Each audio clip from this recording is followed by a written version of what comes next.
2020-21 दशम श्रेणी प्रथम कालांश समस्त सादर अभिनंदन। यह शिक्षा वर्ष प्रारंभ में मु प्रथम व्याकरण पढ़ेवा जाऊँगी।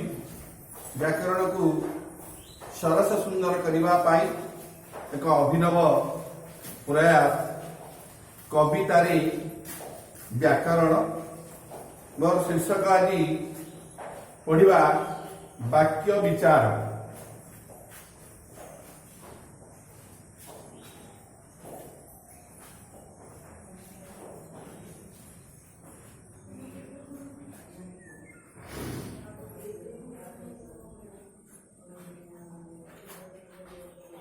साधारणतः कह जाए कही जानिले कथा सुंदर बांधी जानिले मथा सुंदर। ये जो कथा को आमे सरस सुंदर करने पाई कविता माध्यम परिप्रकाश कले से भली आज आमे जानिबा वाक्य संबंध रे। वाक्य आमे कहा को कहिबा एक बा अधिक पद संभार पूर्ण अर्थ देवे प्रकाश करे विद्वान कहती वाक्य हुई एक बालक चिंत मन।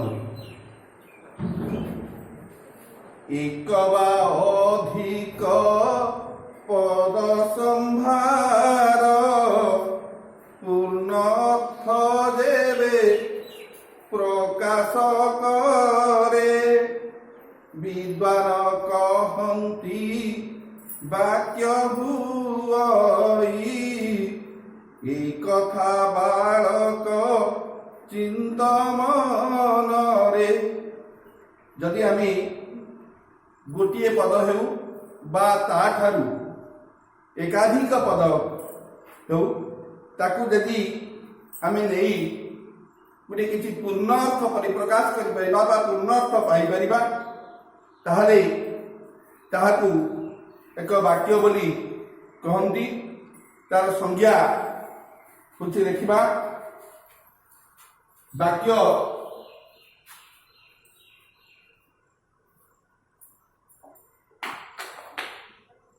वाक्य काहाकू कहती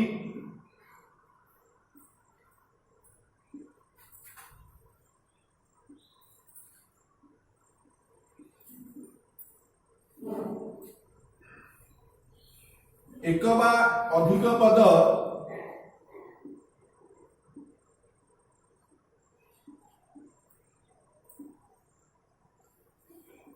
मिलित होई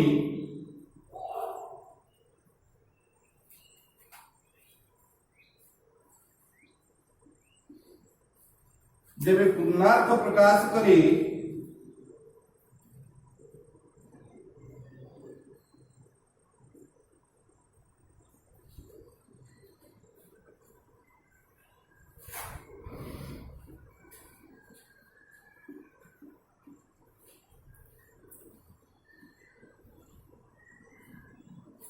तेबे सही पद संभार को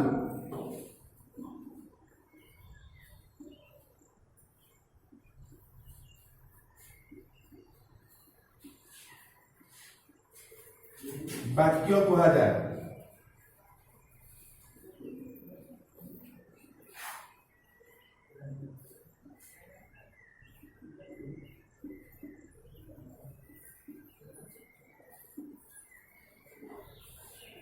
एक बा अधिक पद एक बा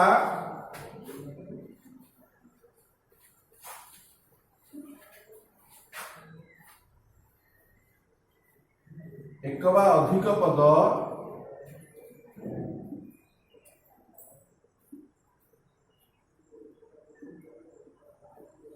एक बा अधिक पद मिलित होई जे पूर्णार्थ प्रकाश करे तेज से पद संभार को वाक्य कह जाए। आम उदाहरण नेले जानी परिबा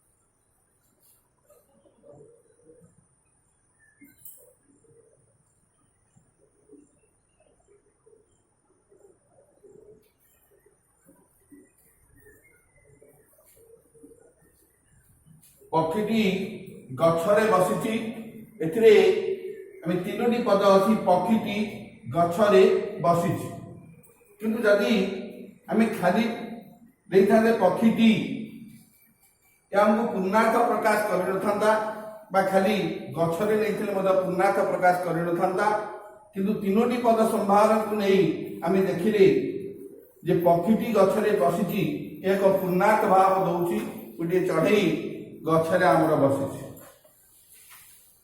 तो वर्तमान जानिबा शुद्ध वाक्य गोटे शुद्ध वाक्य कौन कौन थाए गोटे शुद्ध वाक्य तो तार संज्ञा कहूँ कविता माध्यम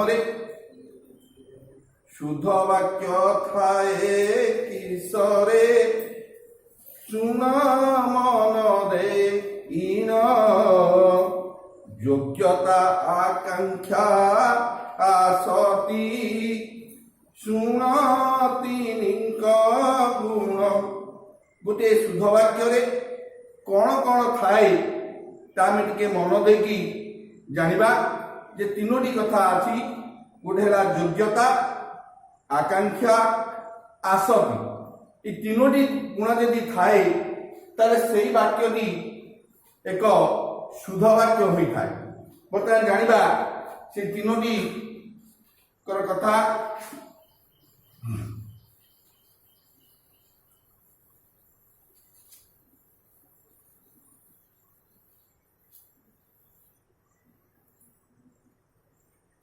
गोटे शुद्ध वाक्य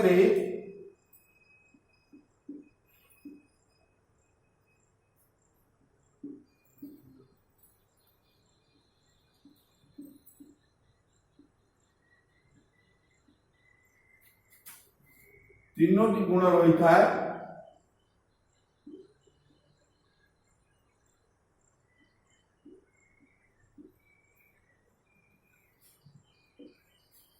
एक रहला योग्यता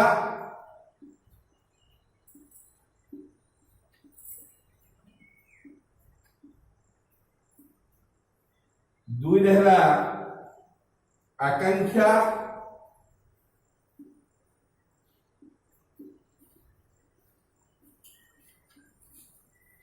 तीन रहला आसक्ति।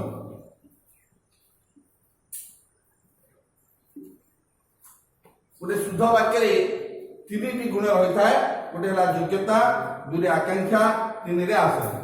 वर्तमान जानिबा कि योग्यता आम क्या कह जाए योग्यतार संज्ञा कौन पद माध्यम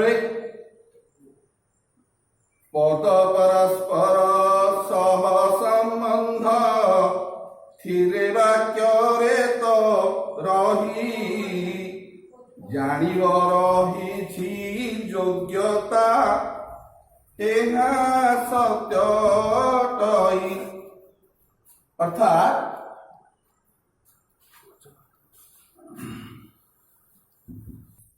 स्टार्ट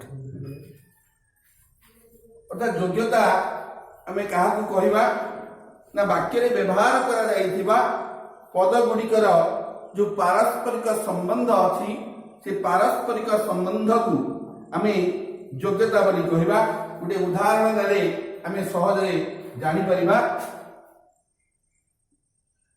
बालकटी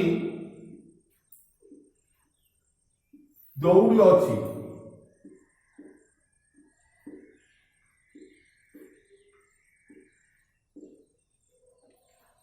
यह एक वाक्य एथिरे कौन योग्यता अच्छे आम देखा ये दुईटी पद अच्छी बालकटी आउ दौड़ अच्छी खाली बालकटी कहले आम कि बुझीपारना बालक सहित दौड़ अच्छी देखिले ये गोटे पूर्णार्थ भाव प्रकाश करुँची दौड़ अच्छी शब्द किए दौड़ अच्छी ना बालकटी दौड़ अच्छी दौड़ अच्छी पद सहित बालकटी संबंध रही बालकटी सहित बालकटी कौन करुँची ना दौड़ अच्छी तेणु दुईटी पद परस्पर सहित आमर संबंध रखिंट तेणु ये वाक्य योग्यता भाव परिप्रकाश होमती जानवा टे आकांक्षा आकांक्षा हूँ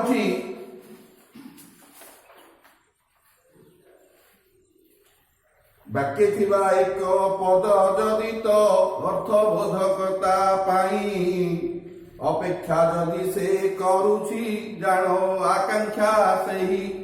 ଯଦି ବାକ୍ୟ ମଧ୍ୟରେ ଯଦି ଗୋଟିଏ ପଦ ଗୋଟିଏ ଅନ୍ୟ ପଦର ଅର୍ଥବୋଧକତା ପାଇଁ ଅପେକ୍ଷା କରୁଛି ତାକୁ ଆମେ ଆକାଂକ୍ଷା ବୋଲି କହନ୍ତି। ସେଭଳି ଆସତି ବାକ୍ୟ ଥିବା ପଦ ଯୋଜନା ଅବା ସୌନ୍ଦର୍ଯ୍ୟ ସେତ କହନ୍ତି ଆସତି ତାହାକୁ ଏହା ଚିତେ ଧରିତ। এই ତିନୋଟି କଥା ଆମେ ଜାଣିଲେ ଆକାଂକ୍ଷା ହେଲା ଗୋଟିଏ ପଦ ଯଦି ଅନ୍ୟ ପଦର ଅର୍ଥବୋଧକତା ପାଇଁ ଅପେକ୍ଷା କରୁଛି ଅର୍ଥାତ୍ ଗୀତା ସହିତ ମୋର ଆକାଂକ୍ଷା ପାଇଁ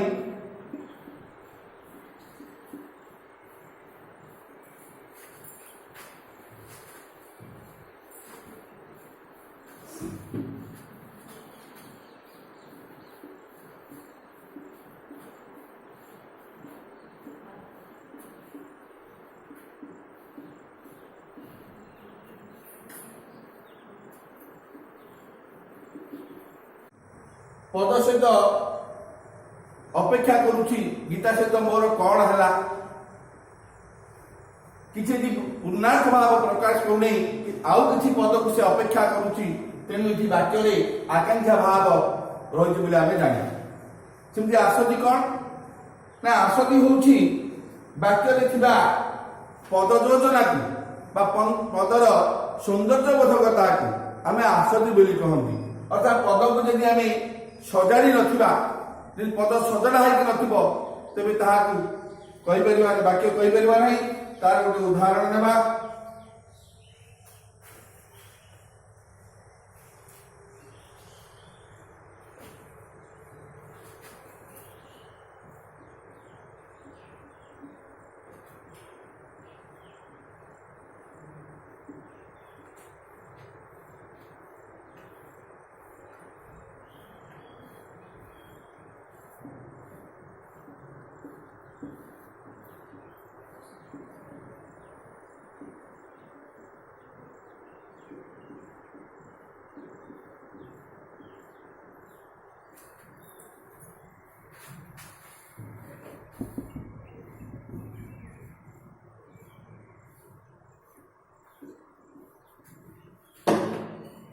এটি আসতি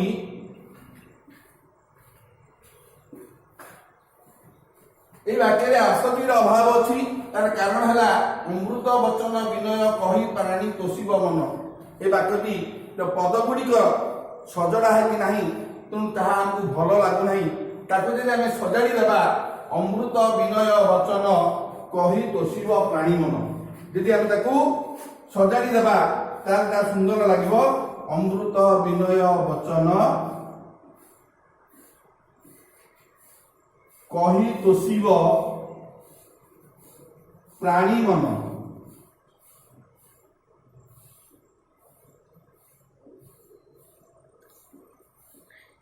ତେଣୁ ବର୍ତ୍ତମାନ ଏହା ଏକ ସାର୍ଥକ ବାକ୍ୟ ହୋଇଗଲା। ଏଥିରେ ତିନୋଟି ଗୁଣ ମଧ୍ୟ ପରିପ୍ରକାଶ ହେଲା। ତେଣୁ ଆମେ ଜାଣିଲେ ଆଜି ତିନୋଟି କଥା ପରବର୍ତ୍ତୀ କାଳାଂଶରେ ଆଉ ଆମେ ଜାଣିବା। ବର୍ତ୍ତମାନ ମୁଁ ଗୃହ କାର୍ଯ୍ୟ କିଛି ଦଉଛି ତାକୁ ଆମେ ମନ ଦେଇକି ଘରୁ କରି ଆଣିବା। ବର୍ତ୍ତମାନ ଆମକୁ ଦିଆଯାଇଥିବା ଏହି ଗୃହ କାର୍ଯ୍ୟ 5ଟି ପ୍ରଶ୍ନ ଆମେ କରିକି ଆଣିବା। ବାକ୍ୟ କାହାକୁ କହନ୍ତି, ଗୋଟେ ସାର୍ଥକ ବାକ୍ୟରେ କି କି ଲକ୍ଷଣ ଥାଏ, ଯୋଗ୍ୟତା କହିଲେ କଣ ବୁଝ, ଆସତି କଣ, ଆକାଂକ୍ଷା କାହାକୁ କୁହାଯାଏ।